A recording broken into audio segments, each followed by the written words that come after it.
মুহতারাম হাজির, আল্লাহ তাআলা আদম আলাইহিস সালাম থেকে হাওয়া আলাইহিস সালাম উভয়ের সম্পর্ক থেকে পৃথিবীতে সৃষ্টি করেছেন মানুষকে।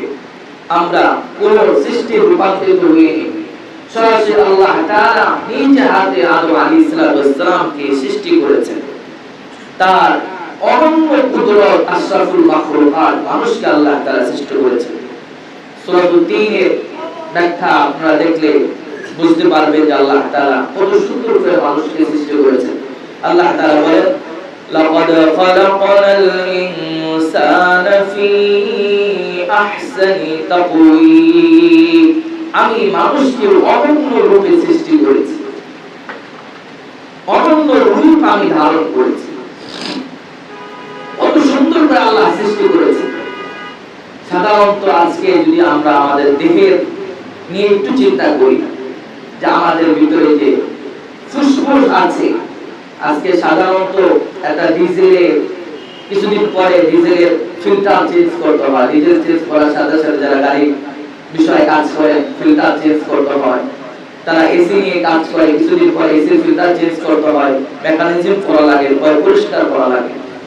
আর মানুষ সৃষ্টি, একজন মানুষ দুনিয়া আসার পর থেকে ৬০ থেকে ৭০ বছরে কত লক্ষ লিটার পানি তার শরীরের মধ্যে নিয়েছে, কতগুলো বের করেছে ফিল্টারিং করার মাধ্যমে, কতটা নিষ্কাশন হয়েছে, বলেন কতবার এই ফুসফুস এই পাঁচ পরিবর্তন করা লাগছে,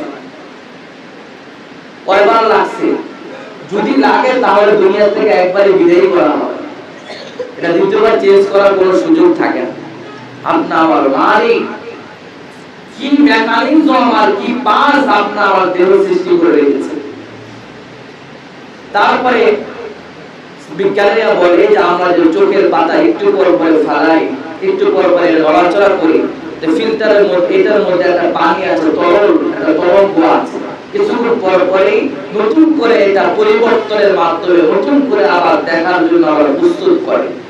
তাহলে দুনিয়া আসার পরে পাতা আমি কতবার ফেলেছি, কতবার এটা ফিল্টারিং করা হয়েছে, কতবার এটাকে পরিষ্কার করা হয়েছে, যে লিকুইড দ্বারা পরিবর্তন করা হয়। এক বিজ্ঞানী বলেছে যে যদি এই লিকুইড যদি মানুষের আয় থেকে ক্রয় করে চোখকে পরিষ্কার করা লাগতো, তার জীবনের আয়ের ৪ ভাগের ১ ভাগ খরচ করা লাগতো। এখানে বলেন আপনার আমার জীবনের কতটুকু আয় আছে, কয় টাকা আমরা আয় করি। তারপরে যদি আমরা চিন্তা করি যে আমরা আমাদের এই মুখ দ্বারা কত খাবার খাই, জাল খাই, মিষ্টি খাই, টক খাই, অথচ যখন আমাদের পেটে যায়, বদনে ঢুকে, তারপরে এই খাবারগুলো আল্লাহ তাআলা এক জায়গায় করে নিষ্কাশন করে সবগুলোকে বর্জ্যে পরিবর্তন হয়ে যায়। যখন বলে যে স্বাদ নিয়ে আমরা খেয়েছি, যখন বের হয় এর কোনো আকৃতি থাকে, কিছুই থাকে না, একটা বর্জ্য হয়ে যায়। তাহলে কি কাজ আল্লাহ তাআলা তার কুদরতি মাধ্যমে আপনার পেটের মধ্যে করলো, রাতে ঘুমালাম, খেয়ে সকালে উঠে যে আর রকম হয়ে গেল, তাহলে আল্লাহ অথচ রাতে কোনো টেরই পেলাম না। আল্লাহ তাআলা কি মেকানিজম আপনার আমার দেহে সৃষ্টি করে রেখেছে।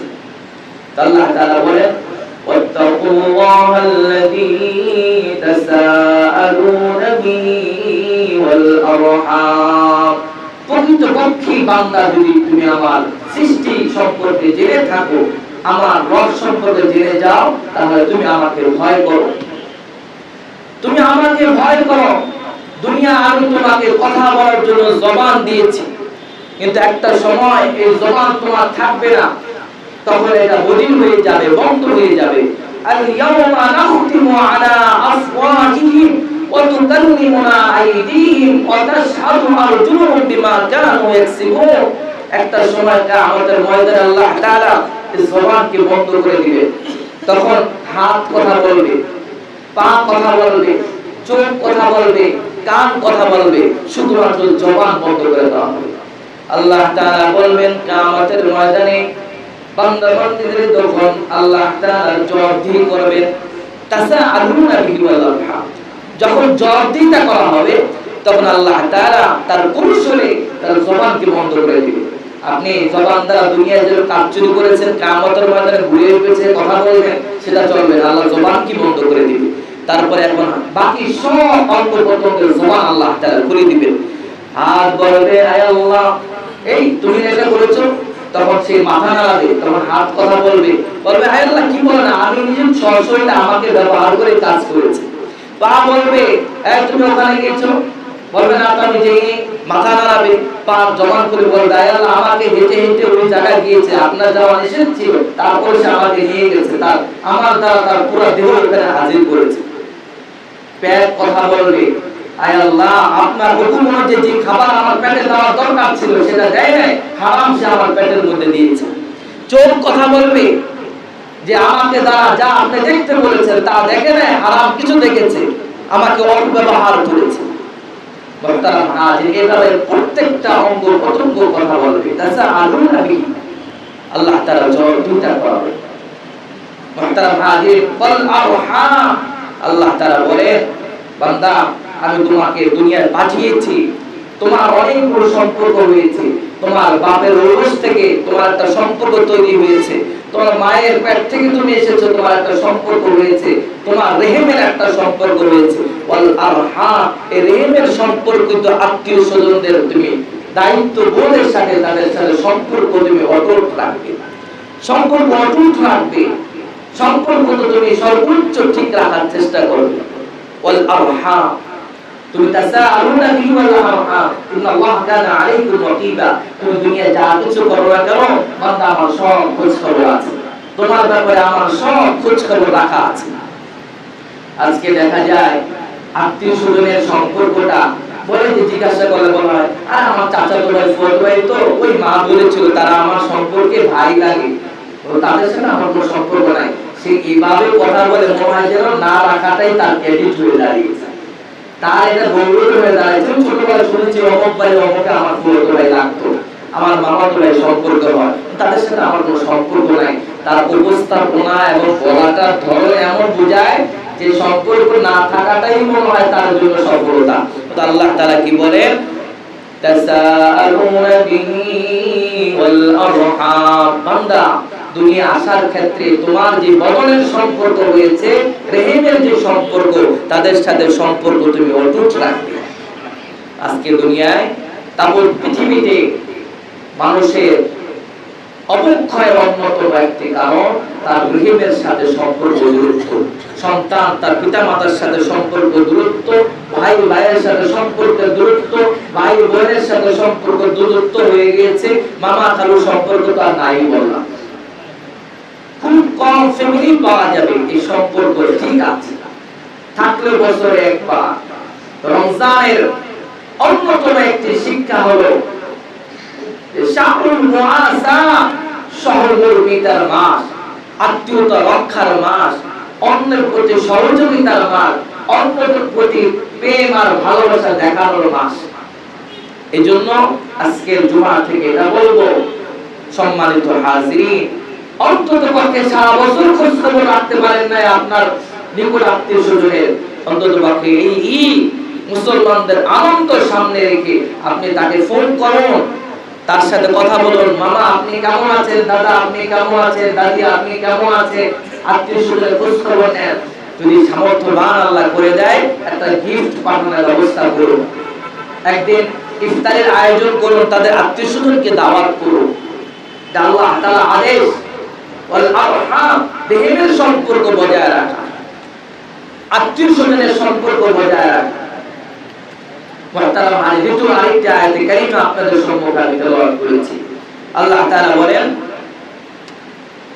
ইয়া আইয়ুহাল্লাযীনা আমানুত্তাকুল্লাহা ওয়া কুলু কাওলান সাদীদা।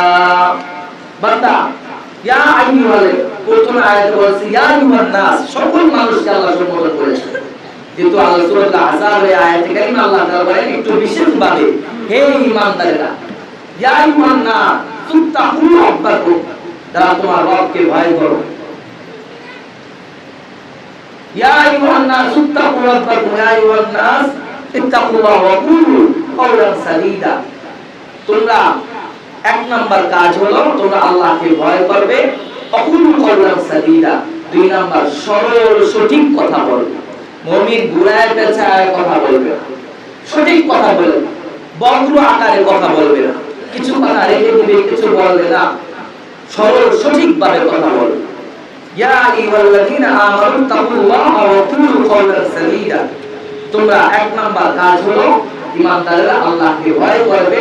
দুই নাম্বার অকুলু কওলান সাদীদা, তোমরা সরল সঠিক কথা বলবে। আল্লাহ তাআলা বলে, বান্দা, হে আমার বান্দা বান্দীরা, এই দুইটা গুণ যদি তুমি করতে পারো কি ফায়দা হবে জানো? কি উপকার হবে, কি কাজ হবে তোমার জন্য, কি ফায়দা হবে, কি পুরস্কার আছে? আল্লাহ বলে, ইউসলিহ লাকুম আ'মালাকুম ওয়া ইয়াগফির লাকুম যুনুবাকুম। হে আমার বান্দা বান্দীরা, এই দুইটা গুণ যদি তোমার মধ্যে নিয়ে আসো, এক নাম্বার আমাকে ভয় করবে, আর দুই নাম্বার সরল সঠিক কথা বলবে, বক্র আকারে কথা বলবে না, মাইল পেছের কথা বলবে না, সঠিক কথা বলবে, সত্য কথা বলবে। এই দুইটা গুণের অধিকারী যদি তুমি হয়ে যেতে পারো, আমি আল্লাহ ইসলিহ লাকুম আ'মালাকুম, বাকি সব কাজ ঠিক করে দেওয়ার জিম্মাদারি আমি রবের। সুবহানাল্লাহ। আপনার বাকি সব আল্লাহ ঠিক করে দিবে।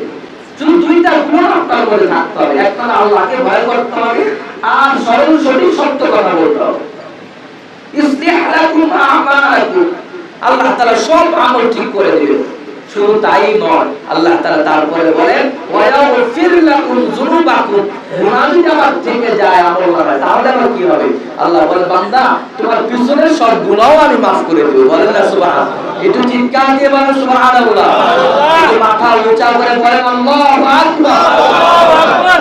জুমার দিনে কিছু কথা মনোযোগ দিয়ে শোনা দরকার। মুহতারাম হাজ, এইজন্য এই দুইটা গুণ আমরা আজকের জুমা এবং জীবনের অন্যতম একটি শিক্ষা হতে পারে। এক নাম্বার, হৃদয়ের মধ্যে সর্বক্ষেত্রে আল্লাহর ভয় রাখবো। দুই নাম্বার, সদা সত্য কথা বলবো। পারবো না ইনশাআল্লাহ? আল্লাহ তাআলা তৌফিক দান করুন, সকলে বলি আমিন। আল্লাহ তাআলা এই দুই গুণের অধিকারী হলে কি ফায়দা? এক নাম্বার হলো আল্লাহ তাআলা এই দুই গুণের কারণে আপনার আমার জীবনের বাকি সব কাজগুলো আল্লাহ সোজা করে দেন। সুবহানাল্লাহ। সাথে সাথে ওয়ায়াগফির লাকুম যুনুবাকুম, আল্লাহ তাআলা পিছনের জিন্দেগীর সব গুনাহ maaf করে দিবেন। সুবহানাল্লাহ। সাথে সাথে তাই কি করবেন? আল্লাহ তাআলা তারপরে বলেন, ফাকাদ ফাযা ফাওজান আযীমা, যারা এই দুই গুণ অধিকার করবে, সাথে দুই পুরস্কারের ভাগীদার হবে, তারাই প্রকৃত পক্ষে মহা সফল কাম ব্যক্তি। সুবহানাল্লাহ। অর্থাৎ আল্লাহ তাআলা তাদেরকে দুনিয়া ও আখিরাতে সফল কাম বান্দা বান্দী বানায় দিবেন। সুবহানাল্লাহ। আর জোরে বলেন সুবহানাল্লাহ। মুহতারাম হাজির, সর্বশেষ কথা দিকে চলে আসি। এই রমজান আপনি আমাকে কি শিক্ষা দিল? রমজান আপনি আমাকে আল্লাহ তাআলা খোদাবীর শিক্ষা দিয়েছেন। আপনি সারা দিন আল্লাহ তাআলার ভয়ে আপনি কোনো কিছু পানাহার আহার করা থেকে বিরত থেকেছেন। ঘরের মধ্যে আপনি একা ছিলেন, ইচ্ছা করলে আপনি পান করতে পারতেন, খেতে পারতেন। আপনি বাথরুমে, টয়লেটে, গোসলখানায় গেছে, আপনার পানির পিপাসায় বুক ফেলে যাচ্ছে, চোখগুলো বড় হয়ে গেছে, জিহ্বা শুকিয়ে আসছে, আপনি পানি খেতে পারতেন, কিন্তু আপনি খান নাই। কার ভয়ে? আল্লাহর ভয়ে। আর যারা বলেন কার ভয়ে? ইফতার সামনে কত সুন্দর আয়োজন, ইচ্ছা করলে লুকোচুরির মাধ্যমে আপনি গ্রহণ করতে পারতেন, গ্রহণ করেন না। কার ভয়ে? আল্লাহর ভয়ে। এক নাম্বার, খোদাবীতে আল্লাহ তাআলা রমজান আপনার আমাকে শিক্ষা দিয়েছেন। আল্লাহ তাআলা বলেন, এই রমজানের শিক্ষা, রমজানের সাথে যদি তোমার বিশ্বাসঘাতকতা না হয়ে যায়, রমজান আপনি আমার বিদায়, রমজানকে আমরা বিশ্বাসের সাথে বিদায় দিলাম নাকি আমরা অবিশ্বাসের সাথে, গাদ্দারির সাথে বিদায় দিলাম? রমজানের সাথে বিশ্বাসটা তখনই হবে যখন আমি এই রমজানের শিক্ষাকে বাকি 11 মাস ধরে রাখতে পারবো। আর যদি রমজানের এই শিক্ষাকে বাকি 11 মাস ধরে রাখতে না পারি, তাহলে রমজানের সাথে বিশ্বাসঘাতকতা হবে। রমজান বলবে আমাকে পেয়েছো, তো আমি খোদার ভয়ে তুমি এই কিছু করো নাই, আর রমজান গেছে তুমি সব কিছু করবে না, আবার শুনে গেছো। রমজান আসছে, 2-4 ওয়াক্ত নফল নামাজ পড়ছো, ফরজ নামাজগুলো সময় মতো পড়ছো, কিছু নফল নামাজ, কিছু নফল ইবাদত, কোরআন কারীম তেলাওয়াত করছো, কিছু দান সদকা করছো, মিথ্যা থেকে পরোয়া করছো, গুনাহ, চোখের গুনাহ থেকে নিজেকে বাঁচিয়েছো, আরো অনেক গুনাহ থেকে বাঁচিয়েছো। রমজানের সাথে বিশ্বাসযোগ্যতা করেছো, রমজানের সাথে একতাবদ্ধ হয়েছো, রমজানের সাথে একমত পোষণ করেছো। আর রমজান বলে আমি গেলাম, আমাকে ফেলে দিয়ে তুমি তোমার পূর্বের কাজে চলে গেলা, আবার গুনাহ শুরু করে দিলা, নামাজও ছেড়ে দিলা, মিথ্যা কথাও বলা শুরু করলা, চোখের গুনাহও শুরু করলা, আমার সাথে বিশ্বাসঘাতকতা শুরু করলা। রমজান আপনি আমাকে চিৎকার দিয়ে বলবে, মুহতারাম হাজিরিন, রমজানের সাথে বিশ্বাসের সাথে রমজান বিদায় দেওয়া তখনই হবে যে রমজানে যেভাবে কোরআন তেলাওয়াত কিছু কিছু করেছি, রমজানের পরেও সময় পেলে কোরআন তেলাওয়াত করব। রমজান গেল আর ওই তাকের উপরে কোরআন গিলাফ লাগা রাইখা দিলাম, এটা রমজানের সাথে বিশ্বাসঘাতকতা হবে। রমজান বিশ্বাসের সাথে বিদায় দেওয়া হবে না। রমজান আছে কিছু দান সদকা করলাম, রমজান গেছে তো সব দান সদকা প্যাকেট করে রেখে দিলাম, এটা রমজানের সাথে বিশ্বাসঘাতকতা হবে। রমজান ছিল মিথ্যা ছেড়েছি, সত্য বলেছি, কিছু নফল ইবাদত করেছি, রমজান গেছে তো সব কিছু ফরজ নামাজ আমার ছুটে গেছে, রমজানের সাথে বিশ্বাসঘাতকতা হবে। মুহতারাম হাজিরিন, এজন্য আসুন আপনাকে রমজান বিশ্বাসের সাথে বিদায় দিচ্ছি না রমজানের সাথে বিশ্বাসঘাতকতা হবে। মুহতারাম হাজিরিন, রমজানের সাথে প্রকৃত ব্যবহার তখনই হবে যখন রমজানে যে শিক্ষা আপনি আমাকে দিয়েছে এই শিক্ষা আমি বাকি 11 মাস ধরে রাখতে পারবো। আত্মশুদ্ধির সাথে, খোদাভীতির সাথে, তাকওয়ার সাথে আল্লাহ তাআলা আমাদেরকে রমজানের শিক্ষাকে বাকি 11 মাস নিয়ে চলবার তৌফিক দান করুন। সকলে বলি আমিন। আর জোরে বলেন আমিন। ওয়া আখিরু দাওয়ানা আলহামদুলিল্লাহি রাব্বিল আলামিন। যারা কাবলাল জুমা পড়ে, যারা কাবলাল জুমা আদায় করে